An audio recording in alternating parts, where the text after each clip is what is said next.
my pre-prepared whiteboard for you on choosing your network. So I've got a few pictures in here, but I'm going to add some about 21, 22 factors that you really ought to be bearing in mind when thinking about a network, really, is where I'm coming from. So what's the first one? Well, in no particular order. I've got 22 all told. Things for you to think about. So what's the first one? Well, the first one goes with this person here, who's the compliance. The whole point about joining a network, of course, is that the network, and there's a picture of the network building there for you. Yeah, I'll just put a little note in there. They're a network. There you go, on their sign. They, of course, are connected to the FCA, our beloved regulator, and they are authorised by the FCA to conduct business, to carry out investments, mortgage protection business. They've done all of that. So they've got compliance people who keep an eye on you. The first thing then is, number one, is they're going to supervise you and they're going to audit you. So that's the first one, supervision and auditing. And that's a good thing. And obviously number two there is compliance support. They're going to give you client support there to help you in your business. Because you're going to be responsible for what you do, of course, but they're going to be responsible for your advice. You're an appointed representative of the network. So you've signed your soul away to the network, if you like. And they're going to supervise you, give you compliance support, tell you what you can and can't do. And they're going to keep you tidy and compliant with the FCA, because if they don't, then they get hauled in by the FCA themselves. So that's the first couple of things for you that you need to be thinking about. Number three, I'll just put it over here for you. Number three is you've got to think about your independence. There you go, let's put that in there for you. Independence. So how independent are you as an AR of the network? Some networks really let you, as long as you're compliant, let you do what you like to a certain degree. Some networks almost treat you like you're employed, and they want to know what you're doing every 5 minutes of the day. So you really do need some independence, because you need to be able to run your own business effectively. That's what you're doing. You are self-employed. That's the whole point. So I think you need to have a little bit of independence when it comes along to it, isn't it? Again, no particular order. Over here on the network now, I'm going to squeeze one in there for you. Number 4 is geography. Now, geography is really, where is the network based? It doesn't really matter where they're based. Many are based in the south of England. It doesn't matter where they're based. And you could be based anywhere anyway, because number 5, which I'll put over here, is remote working versus office. Now, networks, of course, don't employ you, so they don't require you to go into an office, but some are very traditional in the way they operate, and they'll want you to operate from an office with clients face to face. Some let you do remote, video, phone, some don't. It's entirely up to you. But the geography of where they're based doesn't really matter now if you're remote. But if you have to go into their offices once a month for CPD meetings or whatever, and you have to travel half the length of the country, that ain't good for you. So you need to look at that as well, don't you? So that's a good one. Number 6, down here, got a little coach here. So I'm going to squeeze in here. She's your coach. So she will provide you with business development. Now, some networks do this really well, some don't. Some just let you get on with it. Some will help you to develop your business. Remember, you're self-employed. So that's a really important role to play. And some are better than others. Some are really into this. And obviously with that goes number 7, which is mentoring. Let's just put mentor in there for you. This coach, she's your coach. She looks after you. She doesn't do your compliance. She does your coaching. She improves your business. She improves your outcomes for customers. She's your mentor. She's been there before. She's probably got experience of mortgage advising, protection advising, and she's there at the end of the phone or a Zoom call, so you can talk to her about developing your business.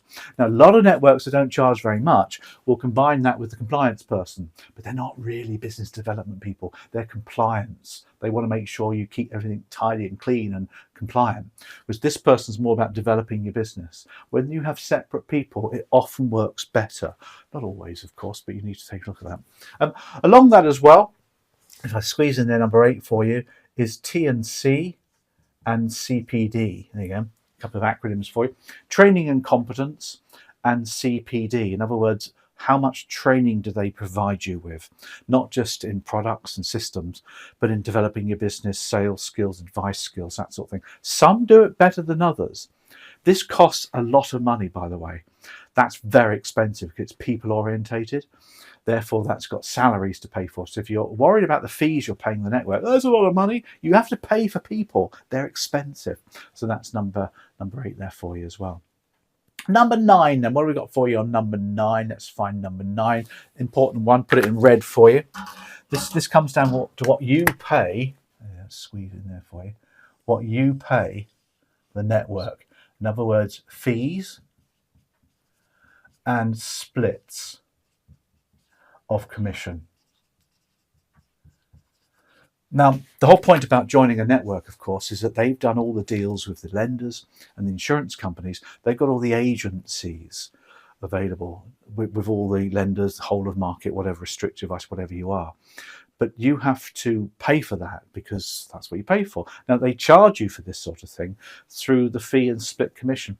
Now, they've got the agencies with the lenders and the insurance companies. So the lenders will pay them the proc fees and the commissions from the insurance company.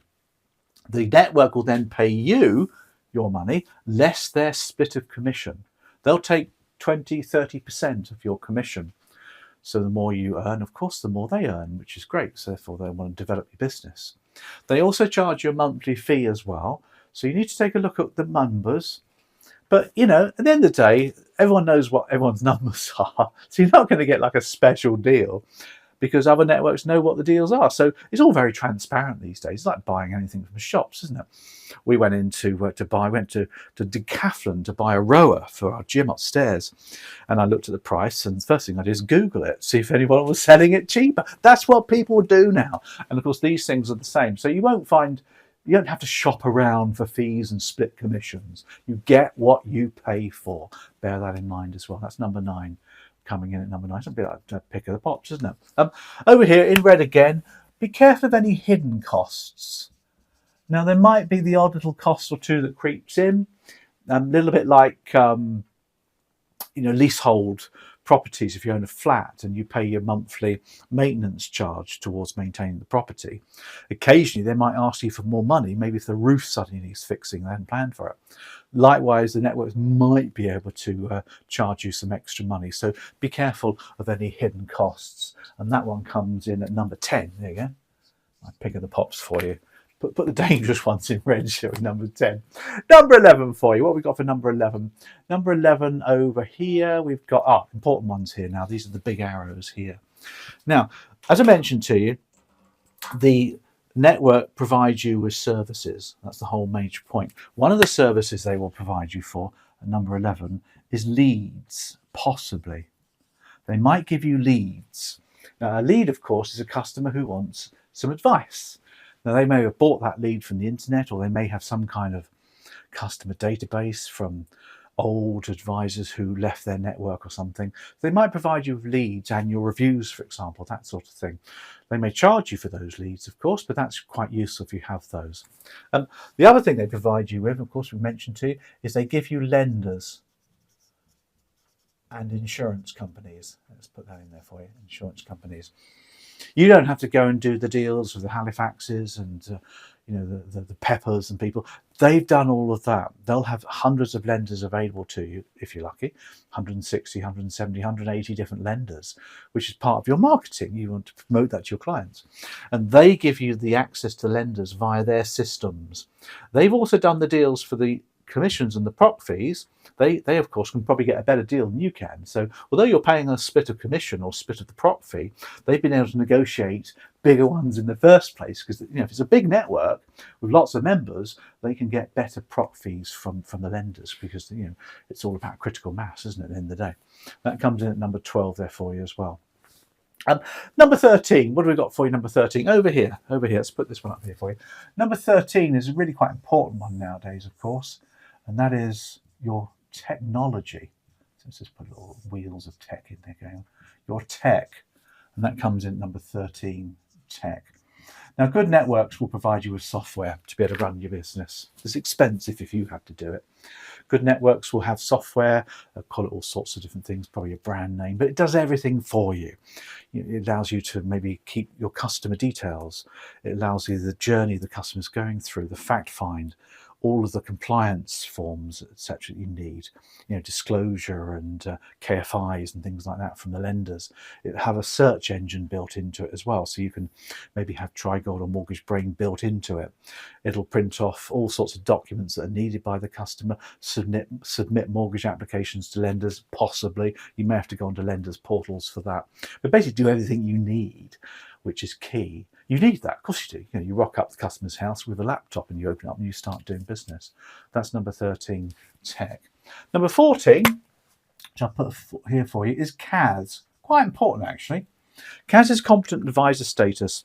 This is the practical test that you have to do when you join a network, where they give you authorization.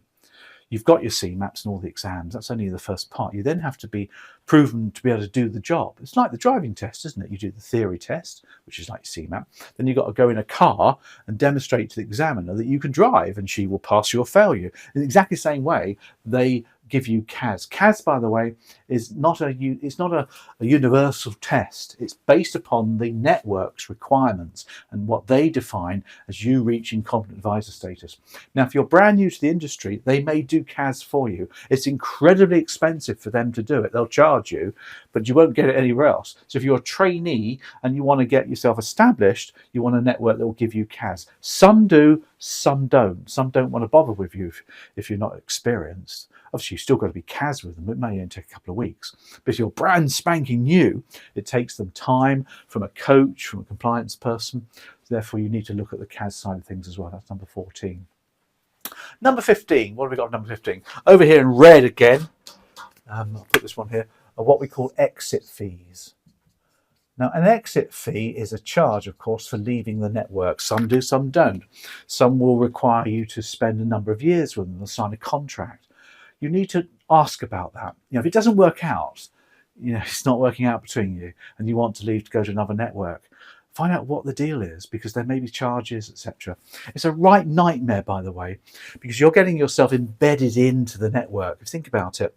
You've got all of these lenders that you're processing with client mortgages, insurance companies, you've got potential commissions being paid to you over a 6-month period.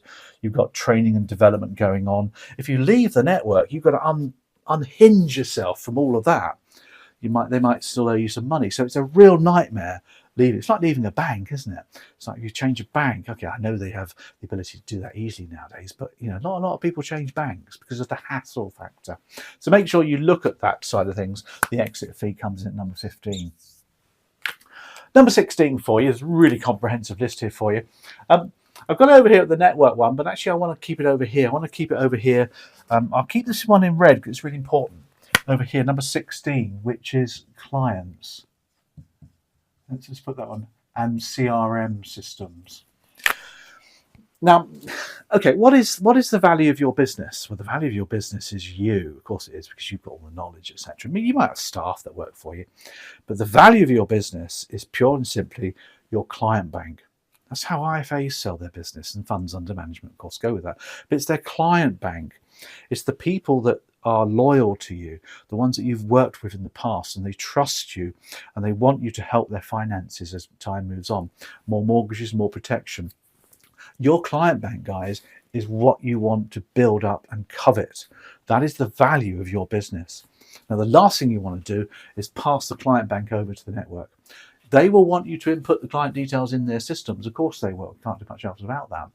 And they might want to try and claim those clients as theirs. So be careful of that. So you want to at least have your own CRM system, customer relationship management system, that manages the clients, where you can see who they are, their details, their children's names, their addresses, their email addresses, so that if you ever did leave, you take the clients with you. That's number 16. Really, really important, that one. Number 17. What have we got for number 17 for you? This is an interesting one over here. Let's squeeze this down here. Number 17 is branding. Now, if you run your own business, you might have your own name. You can trade as what you like, as a limited company. And you might have your own branding, your own logo, your own colours, the way you operate, your culture's embedded into that. So you may want to be able to run your own branding, your own advertising, your own social media. But again, if they make restrictions around social media, etc., and they want you to use their branding, their colours, that's going to That's going to restrict your independence, if you like. So I think you need to ask that question if you're into that sort of thing. You might not be worried so much about that, really. Number 17, your branding. Number 18, let's have a quick look at number 18. There we are. Love it, over here. Let's squeeze this one in here for you. Next to the networks, let's put it here. Number 18 is longevity. Longevity and reputation. Now, this is actually more important than you think. How long has that network been operating? Or did they start up earlier this year because it's just some mortgage broker who wants to expand? So they thought if they set up a network, they could get loads of ARs in on the cheap and get going. It happens. Be careful. You want a network that's established many years ago, has longevity and a reputation, of course, of excellence. You want a network that's been around for a while, so they're going to be around in the future as well. What you don't want is a network to go bust on you. It happened back in the financial crash, actually. Quite a few networks went bust because they didn't have members weren't selling any mortgages. So be careful of that. The critical mass of members they need to be able to operate. Have a look at Companies House, check out their accounts, see how much their turnover is, see when they were established, see who the directors are, what's their experience. You do need to do your due diligence on this sort of stuff, really. Longevity, I think, is one of the most important ones. Now, we've got a number of networks that we work for. We do a lot of training for these guys. So when you've got training, we provide that because that's the way it works, isn't it?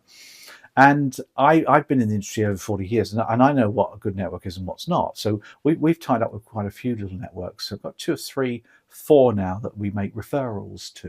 In other words, if somebody wants a network they want to be referred to, I can refer you on to 1 or 2 networks that we know, because we've done all of this due diligence, are good to go, and we're very proud of them. We trust them. We work with them all the time. So that's important.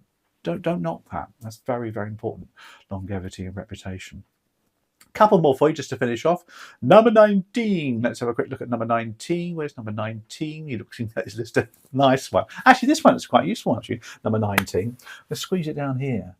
Now, when we've got lenders, do you have a niche offering in your lender package, in your insurance package?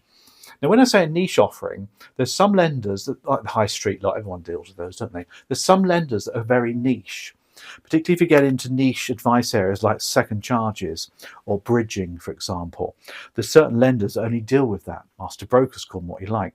And therefore you need those available to you.